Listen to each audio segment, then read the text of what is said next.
Hello and welcome to Threefold Herbal Healing. My name is Leo and I am the herbalist. And today I wanted to speak about the stress response and how herbs and lifestyle can help reduce it. Just note that this is the second video in a series of 4 videos about stress or the nervous system. And last week I was talking about increasing your resilience to stress. You might want to stop this video, go watch the other one, and then come back here, or you can also watch this as a segment by itself. So let's talk a little bit about stress. If you ask your family members, your neighbors, your friends, if they feel stress, they will most likely say yes. A Gallup poll found that around 55% of Americans feel stress. Women more than men. So when we are talking about stress, what are we actually talking about? The stress response developed in human body as an adaptive response to acute threats to its safety. The goal of the response is to increase the body's level of alertness to detect the source of threat faster and provide the body with the resource that it will need to handle the danger. When your body predicts threat to its safety, it will release hormones such as adrenaline and cortisol. Those hormones will increase your alertness levels.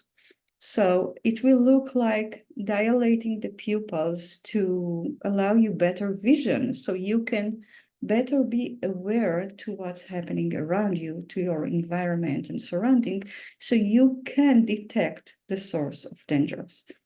That can look like increased heart rate and blood pressure that allow the body to send resources like oxygen and glucose to all part of the body so they can produce more energy that you might need if you are looking at a fight or flight condition.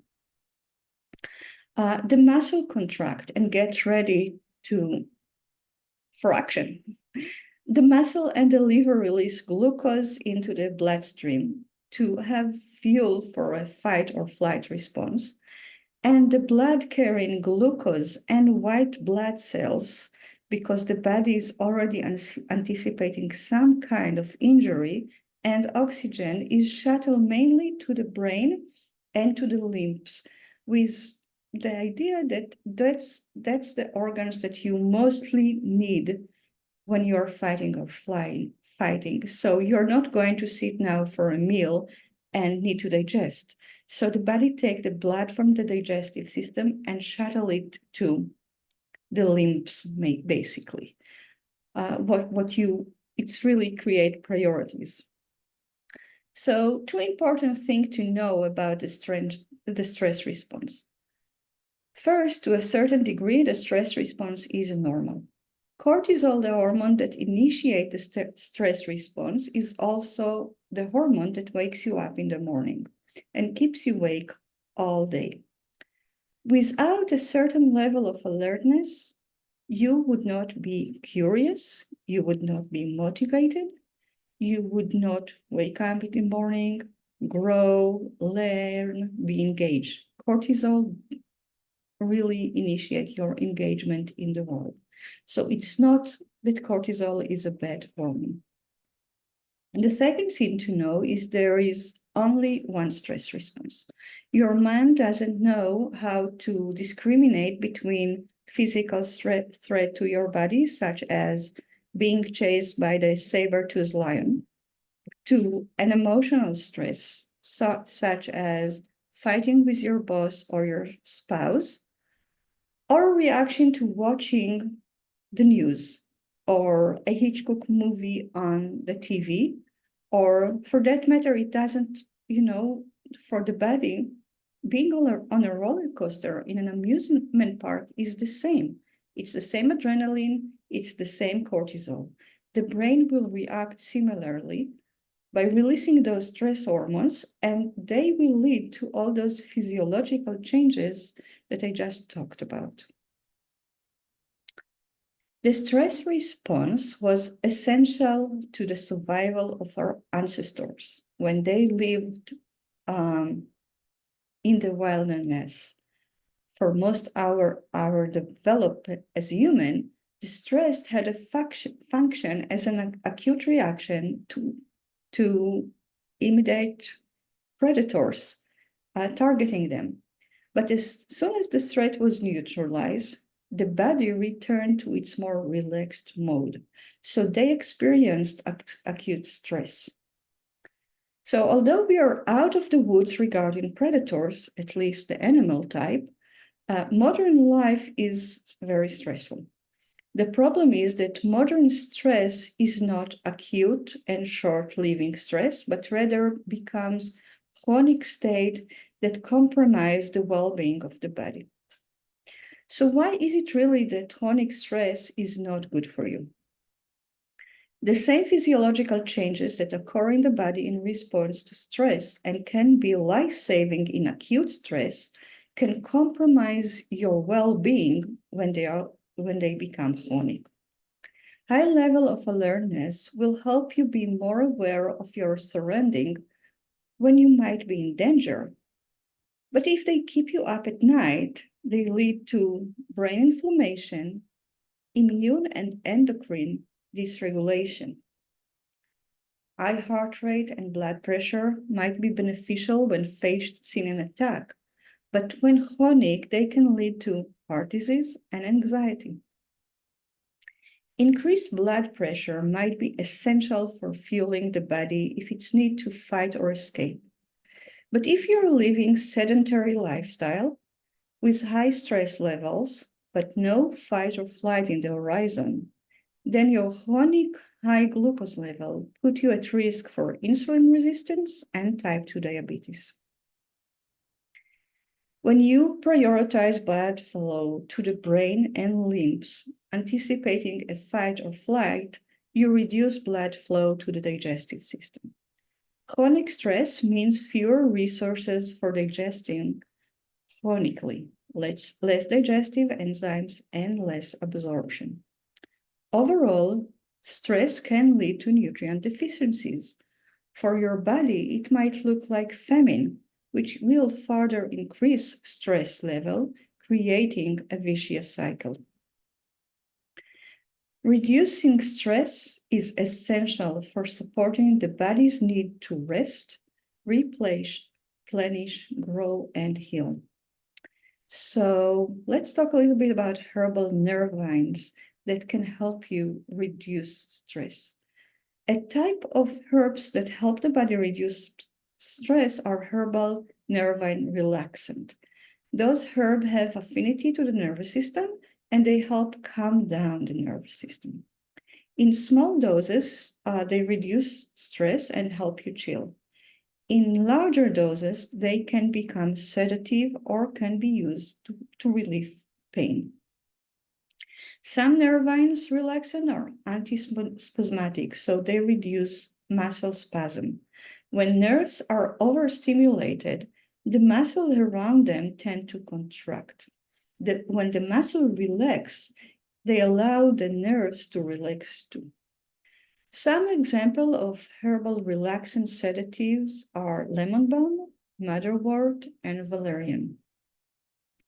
Lemon balm is my favorite herb. It's a very versatile herb and it tastes good. So that is why I love it. And let's talk about it a little bit so you can fall in love too. Lemon balm is a mild nervine relaxant that can be used during the day without having a sedating effect. It affects organs that are directly innervated with nerves.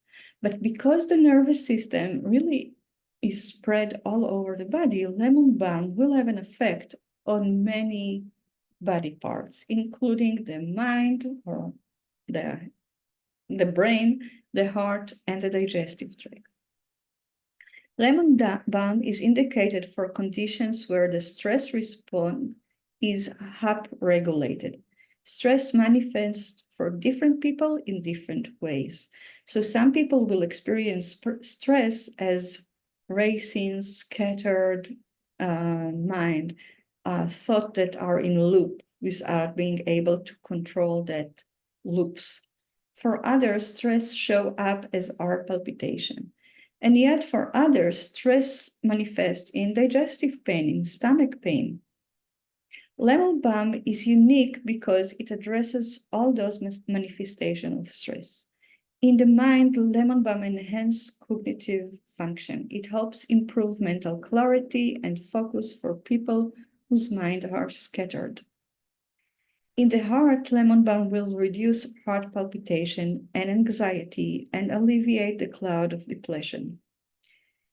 In the digestive tract, lemon balm relaxes the nerves and muscles, allowing better blood flow to the digestive tract so you have better digestion and reducing cramping and upset stomach.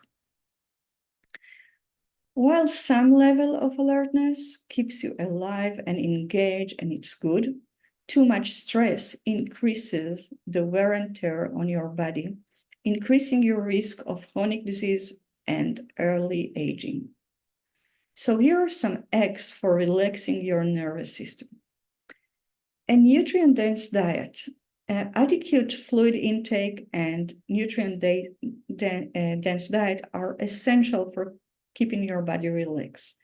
For your body, a famine or a drought doesn't look different than a junk food diet because the body is not getting the nutrient that it needs. Movement. Movement helps release emotions that are stuck in your tissue. Sedentary lifestyle is very stressful for your body. You want to find really a silver lining between not moving at all and between moving too much. If you are moving in a level that is too much for your body, you actually produce stress in your body. So find a level that is challenging for your body, that your body move and it gets what it needs, but it's not too much. Finding that silver lining is very important. Ceremonies can break the routine of the year, the week, and the day, and remind you to take a breath, to just breathe, breathing deeply. Breathing exercise and breathing deeply can reduce stress. They do magic for moving you from stress mode to relaxed mode. An attitude of gratitude. Research found that it's not actually your life condition that determine your level of stress, but rather the stories you tell yourself or your mindset about the way you live or your life conditions. If you are able to count your blessings and acknowledge the half full of the cup, then your stress level will go down. And I find that when I do a gratitude journal, every day I find more and more things that I can be grateful for. And to top it all, you can add a cup of herbal relaxant tea with like lemon balm in it to your ceremony or to your rituals to kind of cap it all together. So this is my kind of snapshot on helping you relax your stress level. I hope you found it beneficial. I would love to hear from you. If you have comments or questions, please leave them in the comments box. And I would love to, if you know about a topic that you might want me to bring up, let me know. Other than that, have a good day. Thank you for watching. Bye.